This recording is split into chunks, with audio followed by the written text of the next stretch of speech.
এই শীতে যদি হয় বিকেলের নাস্তায় ভাপ দেওয়ার ঝামেলা ছাড়াই খুব অল্প সময়ের মধ্যে মুচমুচে ফুলকপির পাকোড়া, তাহলে তো কোনো কথাই নাই। আসসালামু আলাইকুম, welcome to my YouTube channel শখের রান্না। আমি হলাম রুশনি আক্তারি। আই হোপ আপনারা সকলে ভালো আছেন। তো কথা না বাড়িয়ে চলুন দেখে নেওয়া যাক পাকোড়াটি কিভাবে বানাবেন।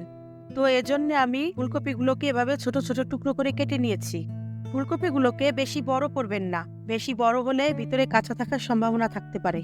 এখন ফুলকপিগুলোকে আমি একটু লবণ, মরিচ আর হলুদ দিয়ে মাখিয়ে রাখলাম। তো একটি বাটিতে আমি 1 কাপ বেসন আর হাফ কাপ কর্নফ্লাওয়ার দিয়ে দিলাম 1 চা চামচ মরিচ গুঁড়া, 1 চা চামচ হলুদ গুঁড়া, পরিমাণ মতো লবণ, 1 চিমটি টেস্টিং সল্ট। এটা অপশনাল, আপনি না চাইলে স্কিপ করতে পারেন। এখন আমি অল্প অল্প পানি দিয়ে ব্যাটারটি সুন্দর করে গুলিয়ে নেব। আপনারাও ব্যাটারটি এভাবে ভালো করে গুলিয়ে নেবেন, যেন ভিতরে কোনো দলা না থাকে। এখন আমি কিছুটা ধনেপাতা কুচি দিয়ে দিলাম, এতে পাকোড়ার স্বাদটি অনেক গুণ বেড়ে যায়।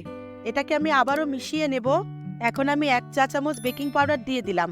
এটা আমি প্রথমে দিতে ভুলে গিয়েছিলাম, আপনারা প্রথমেই দিয়ে দিবেন। এখন আমি চুলাকে মিডিয়াম আঁচে রেখে তেল গরম করে নিলাম।